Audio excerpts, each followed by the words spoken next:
a lot of ways. And so when I started getting into this, I thought, well, what really is chaos?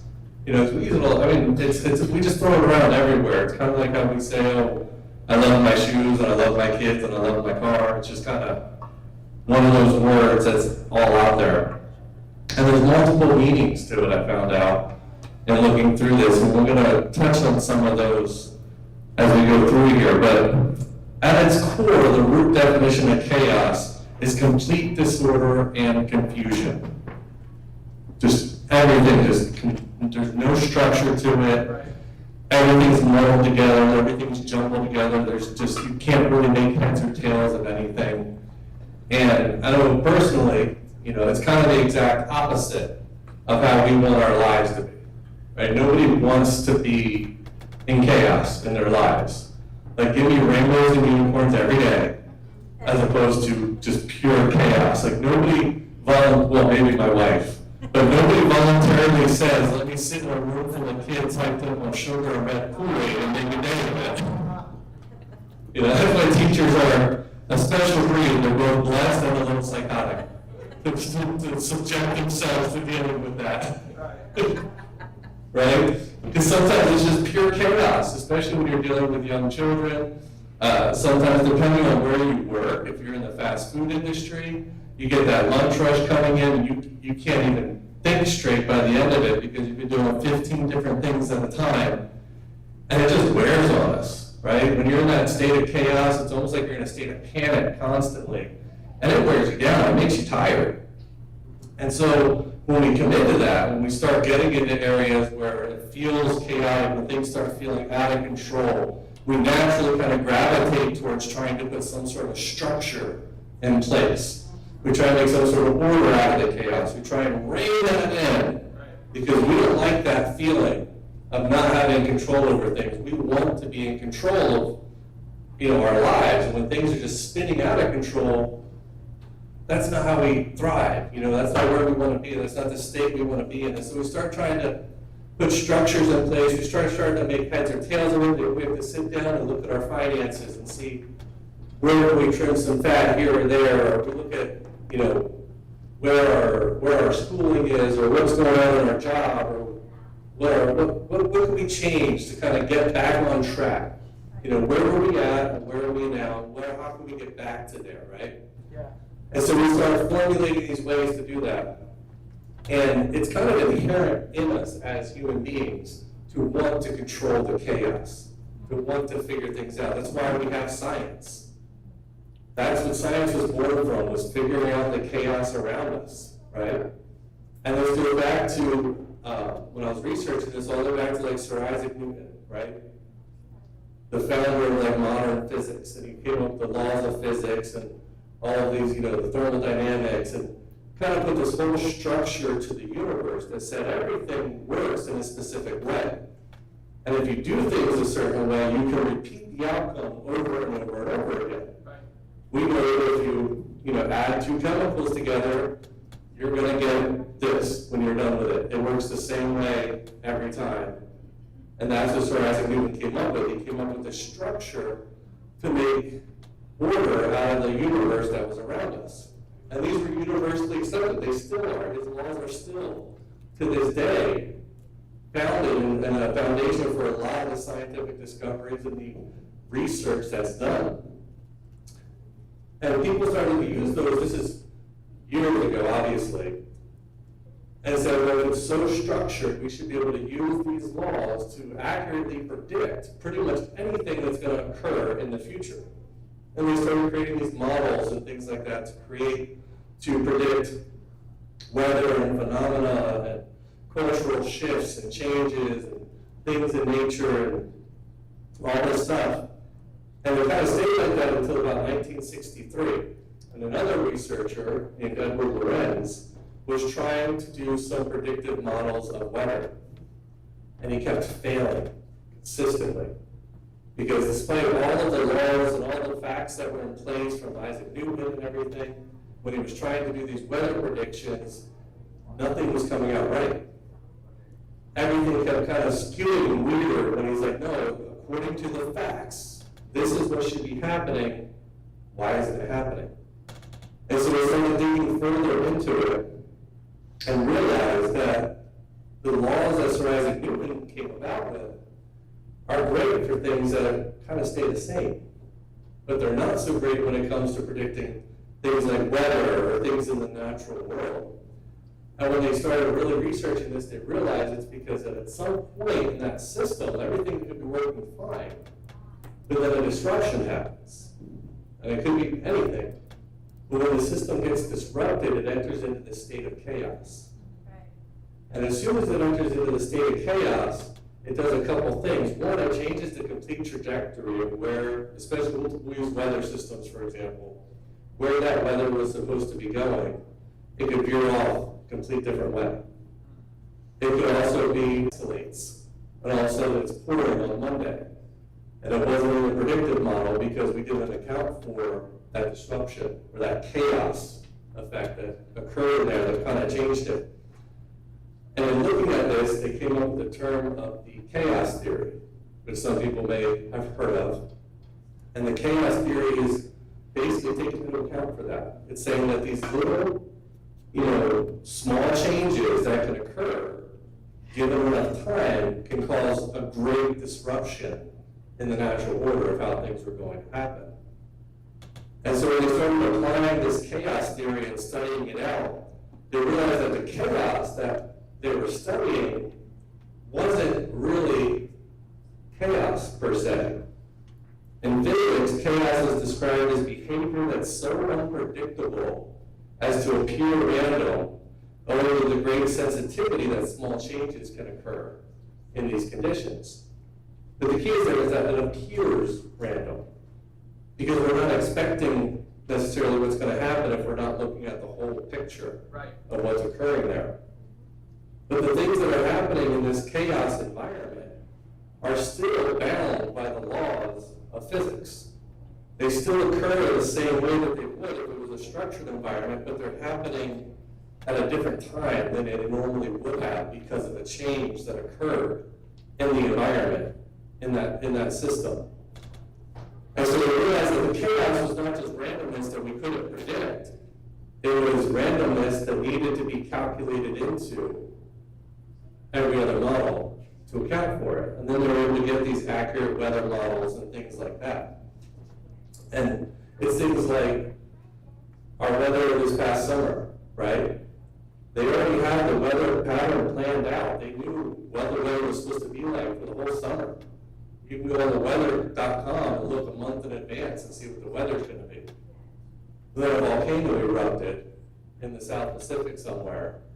And because of one eruption in one volcano in the entire world, it messed up the weather pattern for most of the western seaboard.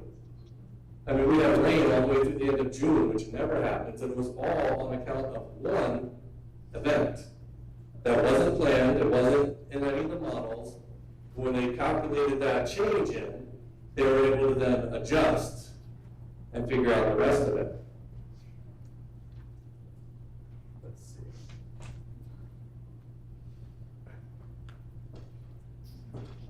So the reason that people try and avoid chaos is because of the fact that we said it's not what we planned. It's not easy to account for. It's not easy to accommodate all the time. That's why we like Newton's laws, because they're simple, they're effective, they're straightforward. When I was helping my daughter with chemistry and stuff last year, once we found out exactly how you were supposed to do something, you could do it over and over again. I mean, some of the problems were simple. It took us, 30 minutes to figure out the first one, but once you knew what you were doing, everything else was a breeze because nothing changes.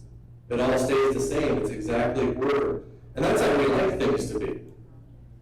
We like things to stay ordered. We like things to stay easy. It's just human nature, right? But the problem is, we actually need chaos in our lives. We can't survive without chaos, which I found interesting when I was going through this. It is essential to us. because we are incapable of growing to the level to where we need to be without chaos to stimulate that growth. One of the side effects of chaos is an exponential acceleration of growth. Science has seen that in our bodies and our immune systems, that without chaos, our immune system cannot become as strong as it needs to be. There are certain proteins in our bodies that if they're not in a chaos environment, if they're not subjected to stress, will never become as resilient as they need to be to fight off things like dementia and cancer. There's actually research going on how to stimulate chaos artificially so that they can better understand these and come up with ways to prevent or slow cancer and dementia and Alzheimer's and things like that. Chaos is absolutely essential to us. One ecologist wrote that without chaos, we become too stable to reorganize. We are too inflexible to adapt and change. Chaos is what gives us our malleability to be able to adapt to the environment around us. It's what gives us the strength that we need to be able to flex and change when things happen to us. In nature, when these weather patterns happen like this, and they say it's kind of nature's way of resetting itself a lot of times, right? Things kind of get off to a certain point, and then all of a sudden this volcano erupts, and now we're out of our drought that we've been in for, 15 years, right? Things like that happen, and it allows us to adjust and adapt, and we need to have that. But what happens is we see these chaos moments as negatives in our lives. We start going a certain way, and all of a sudden, everything breaks loose. It feels like life's going crazy. And our first response is, oh, that was the wrong way. I'm going back over here where it was nice and safe, right? But when things start going crazy, we're like, oh, let me just gather this all together and stop the chaos as soon as I can. We would like to be in a place of chaos, but what if that chaos is God's way of strengthening you? Or strengthening me for what's going to come? You know, we make our choices every day of where we're going to go and what we're going to do, or if things don't go as planned. Like I said, sometimes we're trying to turn tail and run. You know, we don't, and it's not even about not wanting to face the consequences of our actions. It's just we don't want to be in a place that makes us uncomfortable. We don't want to be rustled up. We don't want to be upset, right? But what if that's the way we're supposed to go? What if that's where we're supposed to be heading down the path that God intended for us to go down, and it's not the wrong way? Right? Yeah. I mean, if you think about it, if you look at the disciples, right? How many times did the disciples hop in a boat across the Sea of Galilee while they were traveling with Christ? And when we read about many of them in the Bible, but I have to imagine there had to be hundreds of more trips than just a couple that we saw. We read about what, 2, 3 hurricanes that they had to deal with when they were crossing. So at the times that they crossed the Sea of Galilee, and they come into a hurricane, they're about to die on this boat. Did they make a mistake by getting in the boat to cross the sea at that moment? Were they supposed to sit on the shore and let Jesus wait a couple of days to see if maybe a storm was going to crop up? Were they doing something wrong? Were they wrong to not turn around and go back? No. They didn't make any mistake. They were going the way they were supposed to go. They already knew our next stop is this town over here. That's where we're going. And just because the storm came up while they were on the sea didn't mean that they weren't going in the right direction. It didn't mean that they did anything wrong.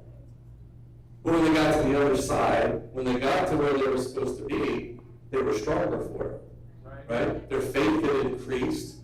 They had learned a couple of things by going through the storm that they didn't learn all the other times that they crossed. They crossed that sea safely over and over again with Christ in there with them, with the same protection they had when they were in the storm. But they didn't learn about it until they were in the storm. Right? The thing about this, the chaos when it hits, like I said, it's meant to accelerate change, alter course, change direction, and just overall just changes and strengthens the environment. Right. You know, there's certain trees, like some of the pine trees, will not grow new pine trees until they've been burned. And the pine cones that fall get lit on fire and finally release their seeds. It has to go through chaos before new life can even come up. And sometimes God uses that for us. Sometimes we have to go through those instances to get there. And the cool thing that I learned when I was going through this is chaos is not anything new to God. One of the last definitions that I saw for chaos, I found very interesting. It's listed as the formless matter that existed before the creation of the universe. The formless matter that existed before the creation of the universe. There's only one other thing in the Bible that's listed as formless before the creation story. You guys know what that is?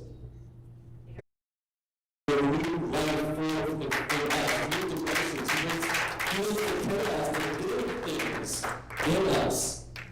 He uses the chaos today, even when we're going through things in our own lives. Right? And I'm not going to stand up here and pretend to be able to tell you, oh, if you're going through this or that this is the action you're supposed to take. That's between you and God. The story is going to be different for everybody. And it's going to have different things that need to occur. You have to be in a relationship with God where you can be on your knees and seeking Him and allowing Him to tell you what to do in the storm. Because Jesus dealt with the storm two different ways with the disciples, right? He didn't do it the same way both times. And there's stories in the Bible, if you look at Jonah. How did the storm affect Jonah? Right? He decided not to go to Nineveh. He jumped on a boat. They're going to sea, and the storm comes up. And the boat's being ripped apart, and they're all going to die. And what happened? The people on the boat, in their chaos, they had to throw Jonah into the sea. Yeah. Sometimes when you're in your storm, it's because God's calling you to throw some things out of your life. Yeah. There's some things that gotta go. Right? Yeah. Right? It doesn't matter how much you like the person, they didn't want to throw Jonah overboard. They actually asked him not to, and he said, no, you guys gotta do this or you're gonna die. He didn't get tossed into the sea. Yeah. Especially you young people. You gotta listen to this. It is not worth losing your soul to try and save the soul of one of your friends that's in the world. It's okay that it comes a certain point in time when you're trying to witness to somebody, you're trying to get them to come to Christ, when you need to recognize that for every step I'm taking to try to get them to come to church, I'm not getting any closer to God. I'm getting further and further away. The more I reach for them because they keep walking, that's their choice. Sometimes God's going to take you to a point where you feel like you're at your lowest and you can't connect to Him because there's some things you need to get out of your life. There's some things that need to get thrown overboard to get past that point in your storm and in your chaos. Don't ever think that somebody else's soul is more valuable than your own. Because you can't save anybody else if you're getting dragged down yourself. There's times when the storm, Jonah got thrown into the water, and that storm, in his case, altered his course. The giant fish came and took him to the shores of Nineveh where he had to go. The storm took him to a new place where he didn't even know he was headed until he was there. Sometimes God's going to use the storm to turn you around. He's going to use the storm to get you back on track because you went too far to the left, and He needs to get you back over here. So He's going to flood out that bridge and use the chaos that's happening to get you back where you need to be. He's going to position you where you need to go. And then with the storms, you just got to ride it out. There's a story where Jesus is sleeping in the boat, and you got to have the faith. Put that scripture back up, Kevin. That one right there. That when that storm is raging and the anxiety is given to you, to know, okay, in this situation, I don't know why I'm going through this storm, but I'm going to trust in God that I'm still on the right path. Just because it's raging outside, just because things are breaking loose and things are going crazy, I know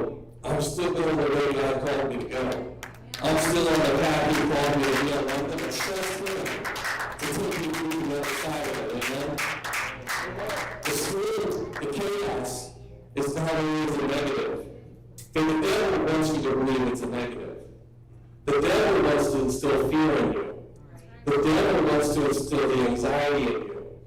Because we as humans, when we start feeling fear and anxiety, we lose all rational decision. We lose the ability to make calm, collected, rational choices, or to even listen to the person who's telling us the right thing to do. God is there with us in the storm, telling us what we need to do. He's there whispering to us. But it's just like in the old horror movies where you're sitting there watching the person, you're like, you idiot! Why are you running from the perfect hiding place? You were perfectly safe, and now you're running out in the open where you're going to get killed. Despite the fact that their friend is sitting there screaming in their face that they need to just stay still. Because fear grips us, and we start making decisions based on our own rationality, and we stop listening to God. I think that's why with Elijah, God had to go through that, like Pastor was just preaching about, to show him the storm and the wind and everything and the fire, to say, sometimes you just got to listen to me, and not the chaos that's going on out here, and listen to my voice. Because that's what's going to lead you. It doesn't matter how loud the storm gets and how loud the chaos gets. If you're listening for the voice of God, you can always hear it. Yeah. I did a test at my dad's church years ago. We had about 80 people in attendance. And I told them all that I wanted them to listen to him read scripture. That's all he was going to do, was stand behind me. I didn't give him a microphone. I just gave him the Bible, said, I want you to just read this in your normal voice. Being about this size, about this depth, right? And just as he started reading, I had the sound man turn on a soundtrack of a hurricane from Florida, as loud as he could in the building. And I kept talking. While he was reading the scripture, I put my microphone down and I was talking in his ear, spewing all sorts of stuff at him, right? While he's just sitting there reading the scriptures. And then got done. And when I asked the church, who heard what your pastor was saying? Probably 90% of the church stood up. Because they knew the voice of their pastor. And so despite everything that was going on around them, and all the sounds they heard going on around them, they were able to listen for the voice that they recognized in the midst of the storm. Yeah. You recognize the voice of God tonight in your life. Are you able to recognize his voice speaking to you in the midst of everything that's going on, the chaos and the uncertainty of what's happening in your life tonight? Because that's the only thing that's going to keep you. That's what's going to get you through the chaos and make the difference of chaos and tragedy and strife and things that come against us, and being points that are going to make us stronger in the end and more powerful in Christ, as opposed to breaking us and stripping us down and tearing us apart. Yeah. I think tonight what we need to do, what we need to focus on as we get ready to pray here in just a moment, is maybe reestablishing that line with God. Connecting with him again to a place where we start to recognize that still voice that's speaking to us. Opening ourselves up and asking him to speak into our lives, speak into our hearts, situations that we're in right now. You know, we know there's chaos, like I said, there's chaos all around us. We're all going through things in our lives. We have young people back in school, starting college.